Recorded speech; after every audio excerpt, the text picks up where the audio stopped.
begin with our instruction. The instruction, now I'm talking specifically about the Haudenosaunee, Six Nation Iroquois Confederacy. I can't speak for the whole Indigenous peoples of North, Central, and South America, although we are very, very similar on almost everything.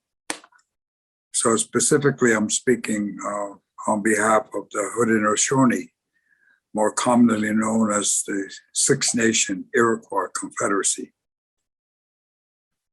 Haudenosaunee means the people of the Longhouse. So then, this discussion on food, this discussion on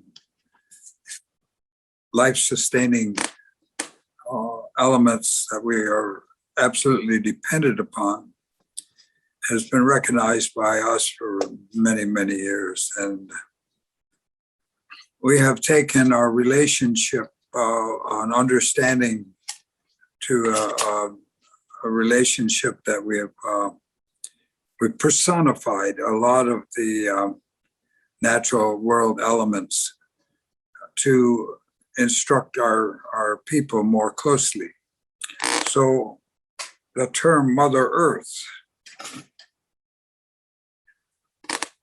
Kinoha Agweg, or Mother Earth, is a way of us showing respect. We know who our mother is, but we have personified these elements so that our relationship can be closer. And the invaders from across the ocean misunderstood this completely, and they call us animists. We worship animals. We don't worship animals. We respect them and we include them and we understand they're part of our family. And what we have is a great responsibility for their welfare because they're the sustaining element for all life. You know, we're looking at the demise. We're in an existential crisis of survival as a species. And that's because of the greed that is driving commerce and the amoral position that commerce has taken about anything spiritual. So I'm instructing you now about how we think and how absolutely wrong your leaders were, your Christian leaders in calling us animists.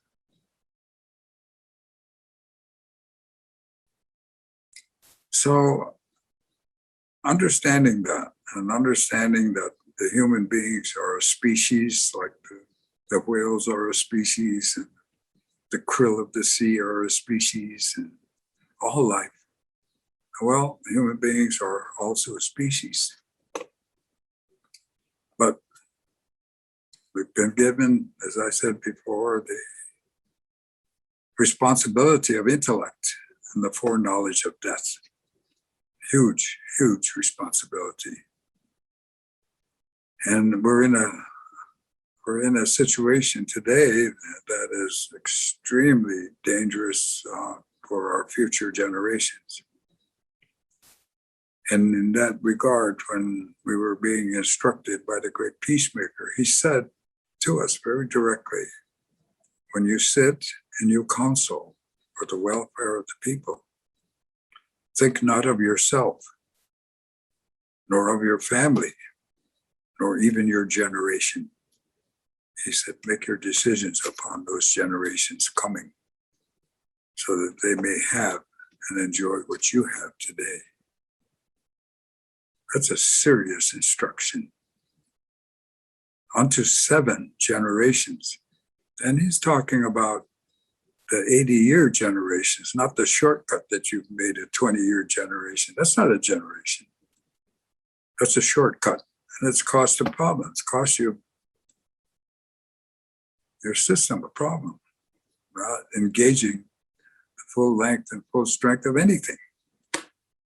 So here we are, and we are family, whether we're black, white, yellow, or we come in all colors, just like the dogs. The dogs come in all colors, but they're all dogs. All colors, all shapes, all sizes. Well, humans are the same way. They come in all colors, all shapes, all sizes, but we're family. A family that our white brothers have challenged. And so there's a hierarchy that's been developed on race. And you can see the problems that we're facing in the United States today on the race, the underlying element of racism that came across on the Nina, the Pinta, and the Santa Maria. Racism, the superiority of our white brothers and sisters. Well, here we are. We don't have a lot of time, and so we should now begin to discuss how to survive. There are two laws that prevail. We call them laws. And the first one is respect. You have respect for yourself. You have respect for all life around you. You have respect for everything. And it's baked into our processes and our procedure. When we come and visit, all of that respect is the first thing. And of course, the second element is to be thankful. To be thankful for what you have. Not to ask for stuff, but to be thankful for what you have. And appreciate that. Because it's a great deal. It's a lot. And so in a common cause now, what you have organized here is this discussion, because this is a big problem. We're in a serious, serious problem. The earth is heating up. It's not going to slow down unless we change our direction completely. And I believe that's the discussion that's going on now. How do you change this direction? I understand completely why you're calling this meeting, because we're in dire straits and we have squandered time. There's no way you're going to gain back those 20 years that we could have done something better. And finally,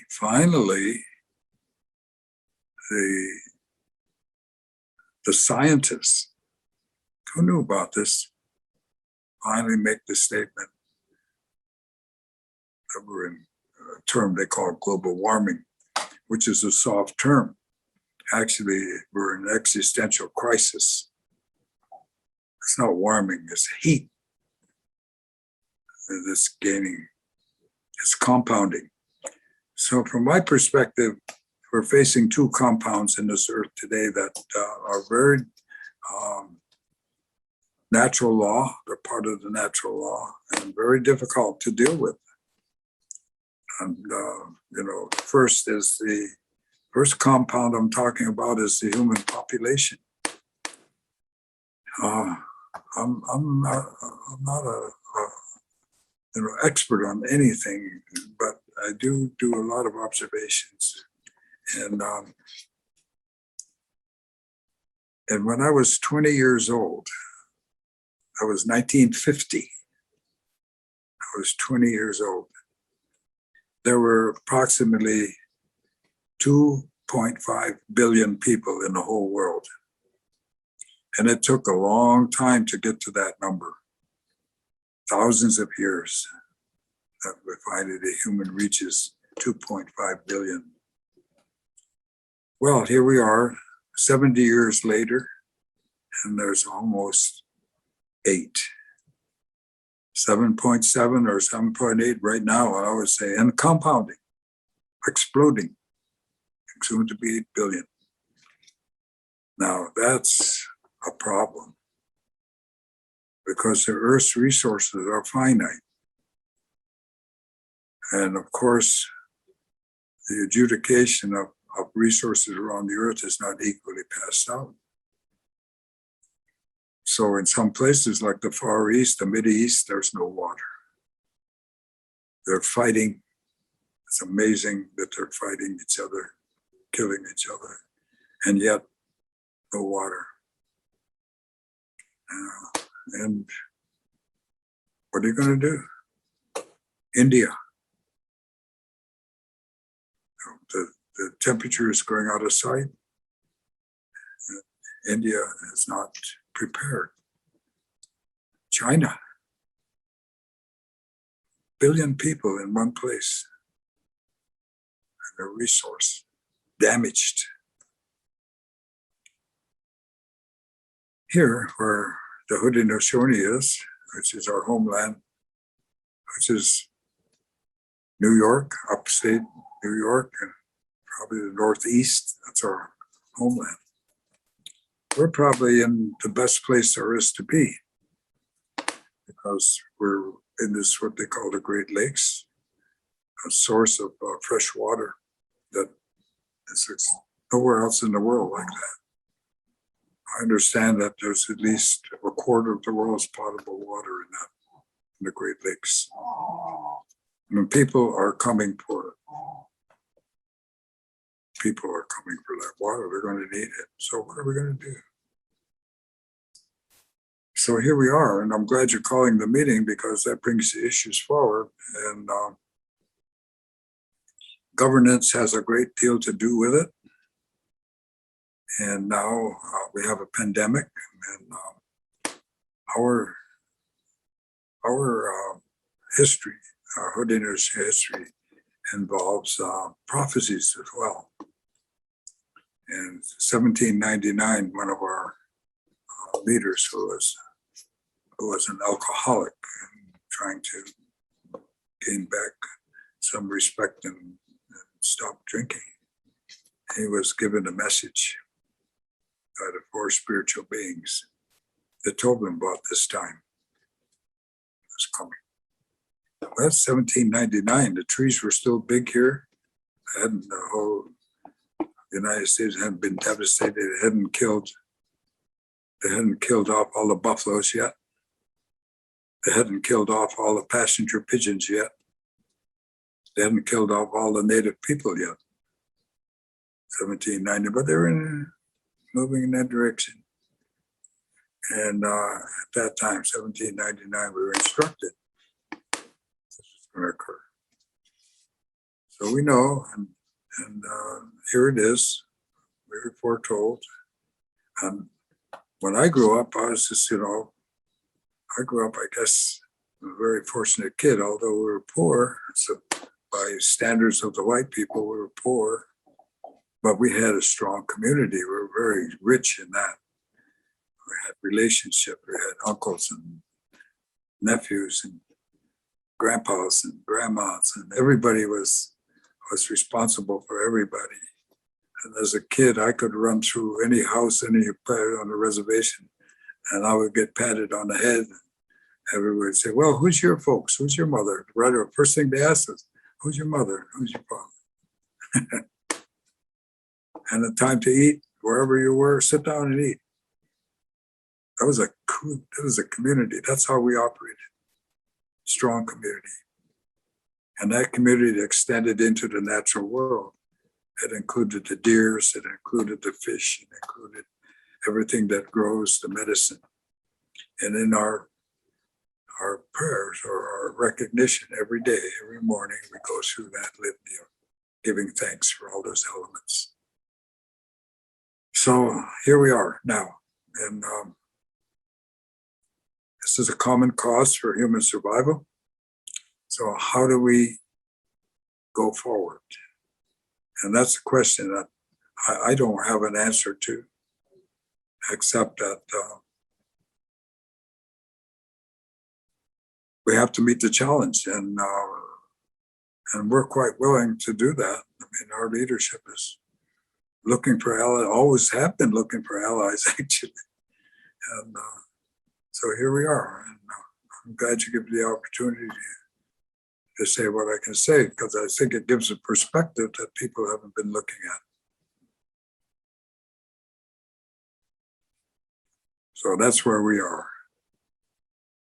It ain't over yet. So it's all hands on deck. All hands on deck.